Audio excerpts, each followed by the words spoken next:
Bien, efectivamente, señor Lambán, a partir de las declaraciones de la ministra a principios del mes de julio se ha producido realmente un terremoto de percepciones en torno a esa frase del diésel tiene los días contados.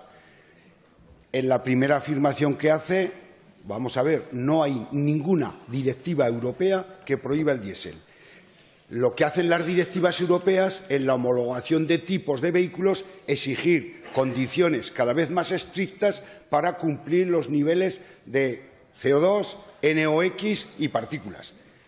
O sea que Europa ya ha trazado una senda de descarbonización y los fabricantes y las fábricas españolas y muchas de Europa ya han adoptado criterios por lo cual los motores diésel nuevos son más eficientes y contaminan nuevos. Pero, claro, la ministra atenta contra uno de los principios de cualquier gobierno que Europa no lo practica, que es contra la neutralidad tecnológica. Una cosa es decir que hay que establecer una senda de descarbonización apoyando el coche eléctrico, el coche de gas natural licuado, y otra cosa es decir que el diésel tiene los días contados. Eso no es neutralidad tecnológica y eso es lo que están diciendo todos los fabricantes, incluso los suppliers o los proveedores del sector.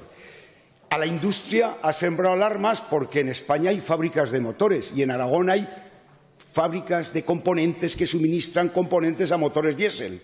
Y aunque han hecho inversiones para ser competitivos a nivel global con las directivas europeas, se han encontrado de repente con un mazazo porque eso afecta a la propia posición competitiva de las fábricas. En el plano del nivel impositivo, hombre, se han anunciado unos impuestos al diésel que, lógicamente, en Aragón van a ser más gravosos porque ya tenemos en Aragón el impuesto de hidrocarburos.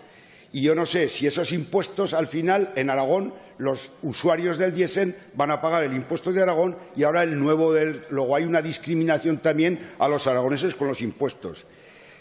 Todas las asociaciones de fabricantes, Sernauto, Faconauto, Gambán, han puesto el grito en el cielo porque incluso en algunas fábricas en España han tenido que cambiar o suspender días de actividad, porque ante la oleada de demanda la ministra ha cambiado el escenario. Al decir eso, cambió el escenario de la demanda y sobre la planificación que muchas fábricas tenían, han tenido que tomar decisiones las empresas de cambiar. Luego ese tema hay que seguir defendiendo que no se puede hacer.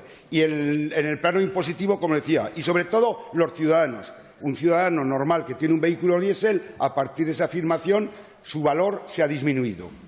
Se ha disminuido. Y una pyme que tenía una furgoneta su valor ha disminuido y eso no nos gusta. Y yo creo, y le voy a decir la propuesta, nosotros vamos a hacer una propuesta, una PNL, para intentar hacer trasladar nuestra posición, digo, de esta Cámara, en el sentido que, sobre todo, hay que reunir al sector, a todo el sector, señor Lambán, y la transición, que todos estamos de acuerdo. Mire si estamos de acuerdo en Aragón. ¿Se acuerda de la Fundación del Hidrógeno? Cuando nadie hablaba de esto, hablábamos en el 2002. ¿Se acuerda que el Gobierno de Aragón puso dinero para el Plan Renove de España para renovar el parque de vehículos? Es decir, estamos concienciados y convencidos de que es el camino, pero como en lo de la térmica, la misma ministra, hombre, siéntese con el sector, pactemos un horizonte, porque las fábricas, las inversiones, las tienen que planificar con tiempo. Los proveedores también, los concesionarios, los recambistas, hasta los talleres de reparación de vehículos que tienen unos equipamientos para el diésel y ahora se les han perdido el valor y tendrán que hacer nuevos equipamientos. ¿Para qué? Para el coche eléctrico,